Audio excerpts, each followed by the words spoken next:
Okay, so I just wanted to go over kind of a few basic poses.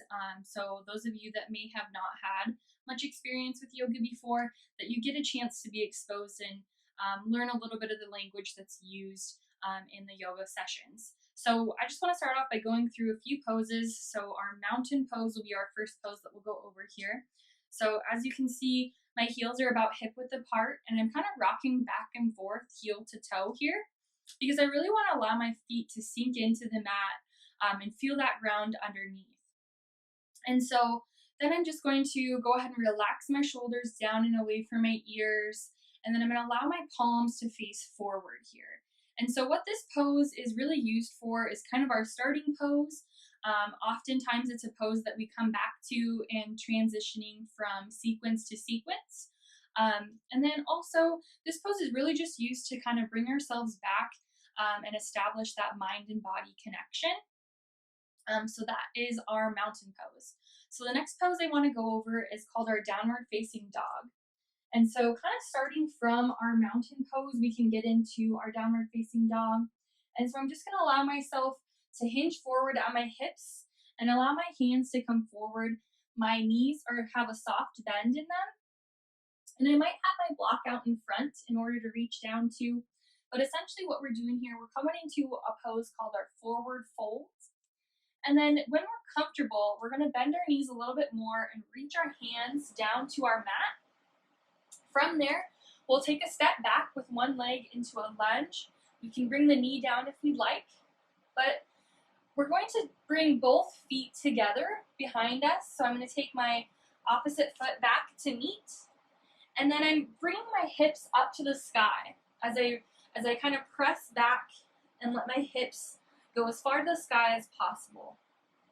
And we don't need to bring our heels all the way down to our mat, but we want to make sure that, again, our heels are about hip width apart. And then we're really feeling the ground underneath our feet and as well as our hands. So I don't know if you can tell, but my hands are kind of starfished out, so I'm spreading my fingertips wide and just holding in my pose here. So this is our downward facing dog. So I'm going to go ahead and come back up, taking a step forward with each leg until I rise forward, bending in my knees, and then coming back to neutral here to what would be our mountain pose. And so for our downward facing dog pose, really that pose is strengthening our shoulders, our upper and lower back, and then our abdominals. So pretty much that whole core we're strengthening in our downward facing dog. It's stretching our glutes and our hamstrings, stretching a little bit in our shoulders as well, and our calves. So that's essentially our downward facing dog.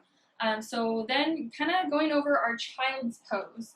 So we'll go ahead and come back to the top of our mats and then allow ourselves to come back into our forward fold, nice and slow. And then we can go ahead and step back again into our lunge, taking one knee down. We'll go ahead and bring the opposite leg back as well and press back, press our hips back behind us, and then we'll come into what's called our child's pose. So we want to let our hands kind of stay out in front of us, stretching through our arms, through the shoulders. We can allow our head to come down to the mat and rest. So this is what's called our child's pose. There's a few different variations too. We can allow our hands to kind of come behind us if we'd like. We can take kind of our hands in front and create a fist and then allow our head to rest on our fist. Or we can also use our block to allow our head to rest. So there's a lot of different options there.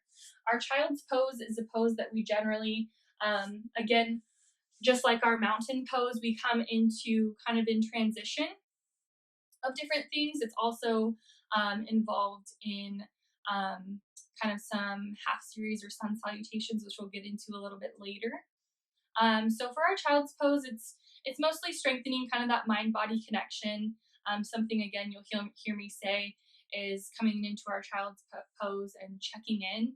And when I say checking in, I'm really talking about that mind and body connection. The child's pose stretches our low back, our glutes, and our shoulders, specifically when we have our hands out in front of us. That's when it's stretching those shoulders. So let's go ahead and go over our staff pose.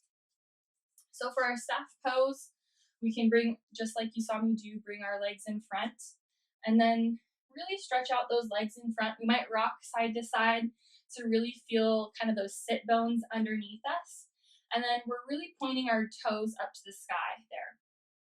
And so for this pose, we want to be sitting up as tall as possible, kind of lengthening our spine. And then from our staff pose, we might start to hinge forward at our hips if we feel comfortable doing so, hinging forward at our hips and kind of reaching those hands out in front. And then we'll feel that stretch behind the backs of the legs.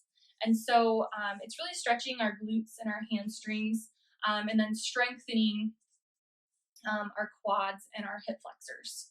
So that's our staff pose. Then the last pose I kind of want to go over is our knees to chest. So again, coming back here, we can start from our staff pose, picking up our knees. And then we want to bring one knee in towards our chest. So we'll bring one knee into our chest, opposite arm to opposite knee. And then I usually take this hand, the hand that's left over, to kind of put behind me for a little bit of support as I allow myself to kind of float backwards. So putting that hand down and then slowly allowing myself to kind of come back. And we kind of want to make sure that we have enough room back there on our mat for our head to rest. But then we'll just go ahead and bring the opposite knee in so that both knees are into our chest. From here, we might rock side to side to massage the lower back or just hold those knees in. So that's our knees to chest pose. And for this pose, kind of coming up the opposite way that we went down, or the same way that we went down. For this stretch, it's really stretching our glutes and our low back. So those are kind of some of our basic poses. Hopefully you guys might find that helpful for those of you that might not be quite as exposed to a yoga practice yet. But yeah, I hope that helps.